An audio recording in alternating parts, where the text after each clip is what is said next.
Halo guys, di video kali ini saya mau membahas kalau perhiasan emas itu paling baik pilih yang kadar berapa, pilih yang karat berapa. Bagaimana penjelasannya? Tonton sampai selesai.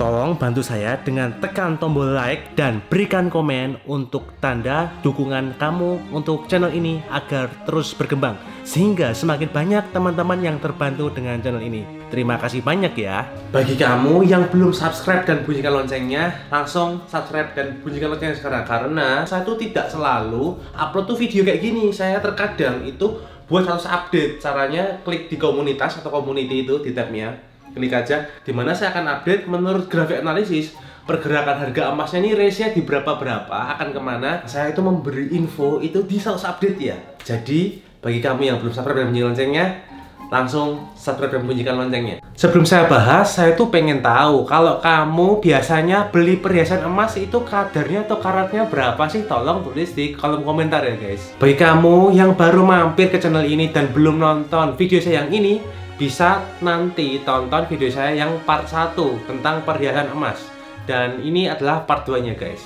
Untuk video part 1 perhiasan emas akan saya taruh linknya di deskripsi guys. Jadi kalau kamu mau beli perhiasan emas itu kan ada banyak macamnya. Misalkan yang kadar karatnya dari yang karat rendah sampai karat yang tinggi. Jadi kadar emasnya ada yang rendah sampai yang tinggi. Misalkan dari 10 karat, 17 karat, sampai 23 karat gitu ya. Dimana potongannya itu setiap karatnya bisa berbeda guys. Dimana kalau kamu sudah tonton video saya sebelumnya, semakin rendah karatnya, yaitu ini contohnya adalah yang 10 karat, jika dibandingkan dengan yang 23 karat, potongan jual belinya perhiasan emasnya itu lebih rendah yang 10 karat guys. Mengapa? Ada yang bingung, ada yang bertanya, kenapa sih kok bisa lebih rendah yang 10 karat untuk potongan jual belinya? Hal itu dikarenakan potongan jual beli emas itu tergantung dari besar persentase emasnya, kadar emasnya berapa. Jadi katakanlah misalkan semakin besar kadar emasnya, potongannya jadi semakin tinggi guys. Jadi contoh misalkan potongannya katakanlah fix 5-7%. Tapi karena kadarnya yang tinggi 5-7%-nya itu jadi lebih besar guys ketika karatnya atau kadar emas perhiasannya tadi lebih tinggi. Itulah penyebabnya kalau kemarin ada yang bingung kok yang 10 karat potongannya bisa lebih kecil, kenapa seperti itu ya. Tapi itu dengan catatan kamu jual dan beli di toko emas yang terpercaya, karena ada beberapa permainan yang dilakukan oleh toko emas sehingga membuat kamu itu susah untung, bahkan tidak bisa untung guys. Untuk lebih jelasnya kamu bisa lihat video saya yang ini tadi, link di deskripsi guys. Lalu ada yang bilang, bro, jangan beli yang karatnya rendah, karena kok yang karatnya rendah itu berubah warnanya cepat. Nah, hal itu terjadi kalau kamu beli perhiasannya emas itu yang di bawah 10 karat. Ingat, di bawah 10 karat, saya tidak sarankan. Karena kalau di bawah 10 karat, ya betul, bisa mudah berubah warna, jadi nggak awet. Tapi kalau kamu ambilnya yang 10 karat, itu aman guys. Jadi potongannya rendah tapi warnanya tetap awet. Nah, kenapa kok jangan ambil yang di bawah 10 karat? Karena mudah berubah warna tadi, kamu menjadi mengeluarkan biaya maintenance-nya itu mahal. Maintenance maksudnya perawatan, karena perubahan warna. Jadi kalau kamu misalkan beli di toko emas, ya belum tentu di toko emasmu tadi ada garansinya, ada gratis untuk maintenance-nya. Ya untung kalau misalkan di toko langganan kamu itu servisnya bagus.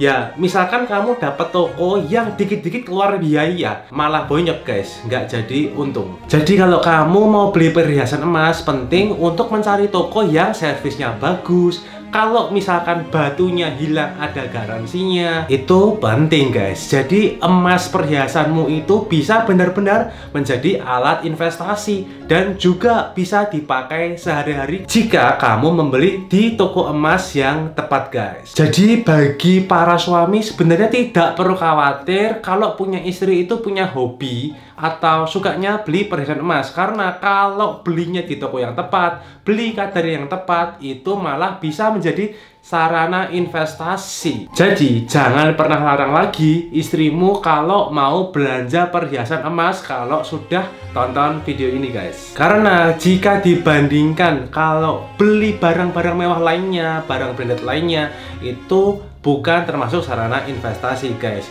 Jadi masih lebih mending beli perhiasan emas kalau belinya yang kadarnya tepat dan beli di toko yang tepat guys. Bagi kamu yang belum tahu kalau beli di toko emas yang seperti apa, itu bisa tonton video saya yang ini guys. Link saya taruh di deskripsi. Atau kamu juga bisa langsung tanyakan ke saya lewat komen, nanti akan saya jawab guys. Dan tadi saya sempat bilang jangan ambil perhiasan emas yang karatnya di bawah 10 karat. Kenapa? Karena kalau kamu ambil yang di bawah 10 karat itu mudah teroksidasi. Jadi teroksidasi itu perubahan warna emasnya. Dan perubahan warna emas tadi yang di bawah 10 karat tidak perlu nunggu sampai di rumah. Nggak perlu nunggu beberapa hari setelah kamu beli. Ketika kamu berada di tokonya, kalau kamu sering lihat di etalase tokonya, itu kalau yang di bawah 10 karat itu beberapa emasnya sudah berubah warna, walaupun masih di tokonya guys. Kenapa hanya beberapa saja yang berubah warna, tidak semuanya?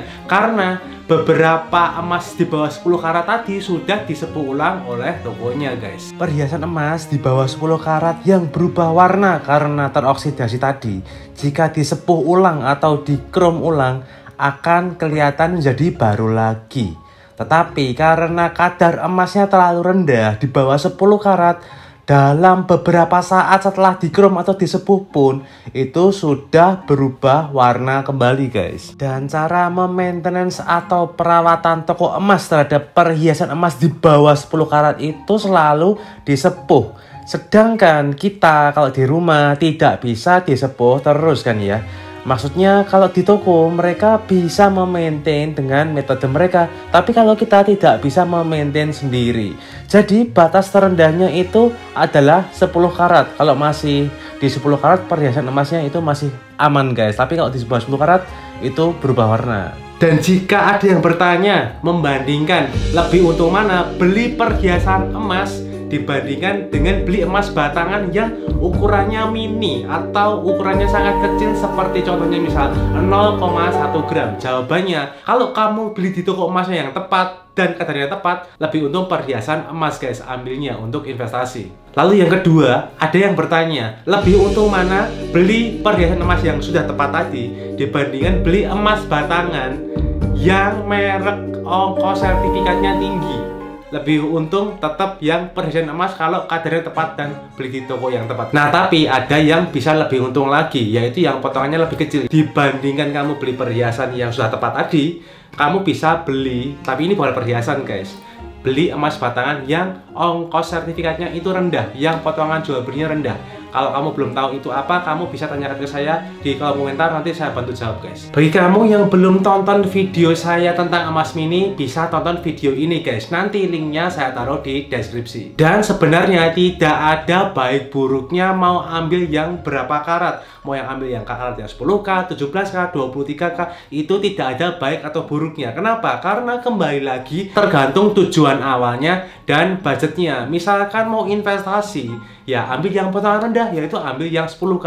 Tapi kalau bukan untuk investasi, hanya untuk fashion, tidak berharap untuk untung banyak, ya yang penting untuk pride misalkan, ya boleh-boleh saja ambil yang karat yang tinggi, misalnya yang 23K seperti itu. Dan yang penting jangan lupa, kamu sebelum membeli emas perhiasan tadi, kamu harus tahu buyback policy dari toko emas tadi seperti apa. Apakah kamu diizinkan untuk untung atau tidak oleh toko emas tersebut guys. Jadi saya membuat video ini karena banyak orang yang lupa kalau membeli emas itu potongan jual belinya itu tergantung dari kadarnya atau seberapa besar kadar emas di perhiasan tersebut. Jika semakin kecil emasnya, misalnya 10K dibanding yang 23K, ya potongannya lebih rendah yang 10K. Dan bagi kamu yang khawatir dengan yang 10K atau 10 karat ini kalau bisa teroksidasi atau kegosongan kemerah-merahan, itu tidak usah khawatir, karena kalau 10K itu adalah batas terakhir dari kadar rendah tapi tidak teroksidasi, tidak mudah berubah warnanya, jadi tetap awet tapi potongannya itu rendah. Karena saya sudah survei dan coba sendiri, untuk yang 10K ini aman kalau kamu belinya di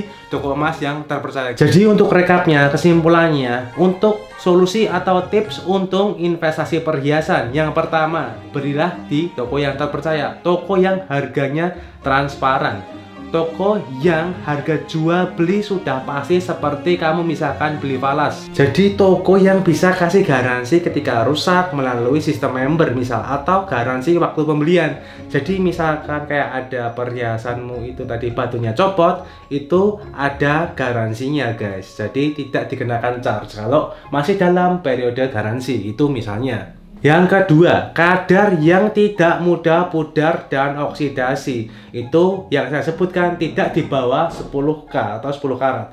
Karena kalau gampang oksidasi, kamu mau pakai nggak pede. Mau dicucikan ya di charge, kena biaya. Kalau maintenance bayar ya sama aja nggak jadi investasi, karena ada banyak biaya yang kamu keluarkan ujung-ujungnya. Menurut pengalaman, kalau ada banyak ongkosnya tersebut biaya maintenance tadi, jadi tidak menguntungkan. Untuk batasnya itu adalah 10K, jangan di bawahnya. Jadi untuk 10 karat itu aman guys. Yang ketiga, kadar yang potongannya paling bersahabat itu bisa kamu pilih kalau kamu tujuannya mau untung lebih cepat atau investasi. Jadi misalkan kamu milihnya ada yang 10K, 17K, 23K, maka yang 10K itu potongannya paling ringan, baru yang 17K, dan terakhir yang 23K. Jadi ambil 10K kalau memang tujuannya bukan pride ya, tujuannya mau investasi lebih cepat untung. Tapi kalau tujuannya untuk pride itu ya tergantung budgetnya, itu bebas ya guys. Jadi tergantung tujuannya. Yang keempat,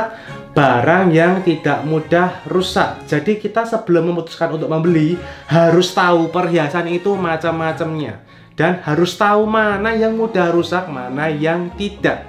Karena dimanapun ketika rusak atau bahkan ada bagian yang hilang, pasti mempengaruhi value perhiasan Anda. Oke guys, sekian video dari saya. Kalau kamu ada pertanyaan langsung komen, nanti akan saya jawab atau saya buat di video berikutnya. Thank you for watching and see you on the next video.